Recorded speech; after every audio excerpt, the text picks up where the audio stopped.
Amados irmãos e irmãs, celebramos hoje o 19º domingo do tempo comum e meditaremos a primeira leitura que está no livro de Reis, capítulo 19, versículos 9 e de 11 a 13, e o Evangelho de São Mateus, que está no capítulo 14, versículos de 22 a 33. Após a multiplicação dos pães, Jesus manda os seus discípulos irem para o outro lado do mar, na barca, enquanto ele despediria as multidões. Após fazer isso, ele sobe ao monte para orar a sós, enquanto os discípulos estavam atravessando o lago na barca. Mas chega a noite e o Senhor continuava orando, e a barca dos discípulos, longe da terra, era agitada por uma grande tempestade. E Jesus, mesmo distante fisicamente, vê a aflição dos discípulos e vai ao encontro deles, andando sobre as águas. São Mateus colocou por escrito esse fato por volta do ano 80. Era um tempo em que a barca da comunidade cristã era agitada por uma grande tempestade de perseguições vindas de fora dos pagãos e também pela falta de fé vinda de dentro dos discípulos. No dizer de Bento XVI, no Ângelus de 10 de agosto de 2008, neste tempo do evangelista, em meio às perseguições sofridas pela igreja, parecia que o Senhor tinha se esquecido e se distanciado dela.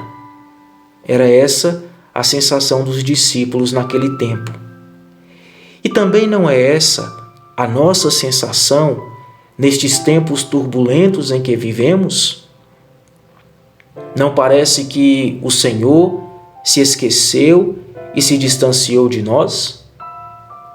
Bento XVI continua dizendo que, em meio a este drama, o Evangelho nos oferece consolação e ânimo. Diz ele: sim, é verdade. O Senhor encontra-se junto do Pai, mas precisamente por isso não está distante, mas vê cada um, porque quem se encontra junto de Deus não se afasta, mas está perto do seu próximo. O Senhor está agora junto do Pai, no monte da glória do céu, mas não se esqueceu e não se distanciou de nós, que estamos aqui navegando no mar tempestuoso deste mundo. Ele nos vê e caminha em nossa direção. E por que então, por vezes, temos a sensação de que Ele nos esqueceu ou está longe de nós?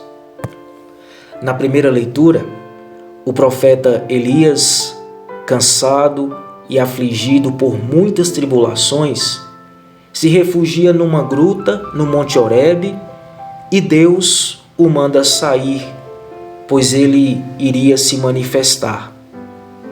Surge então um vento forte, um terremoto e depois o fogo, mas Deus não estava em nenhuma dessas manifestações ruidosas.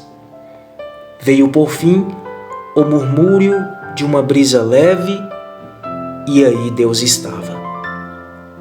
Portanto, certamente, meus irmãos, não percebemos a proximidade do Senhor em nossa vida, porque somos cercados de barulho dentro e fora de nós.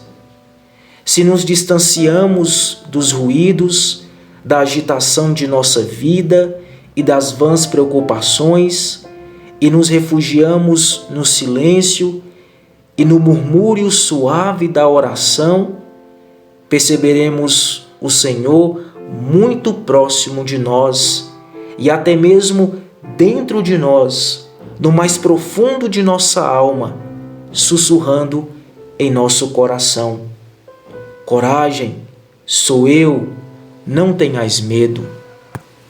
E eu termino esta reflexão com um trecho da última homilia feita por São João Crisóstomo antes de sofrer o exílio.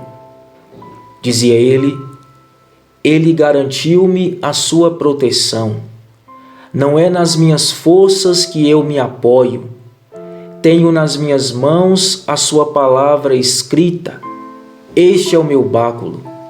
Esta é a minha segurança. Este é o meu porto tranquilo.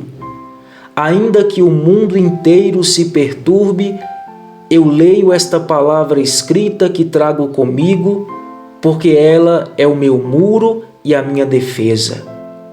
O que é que ela me diz? Eu estarei convosco até o fim do mundo. Cristo está comigo. O que posso temer? Que venham assaltar-me as ondas do mar e a ira dos poderosos. Tudo isso não pesa mais do que uma teia de aranha.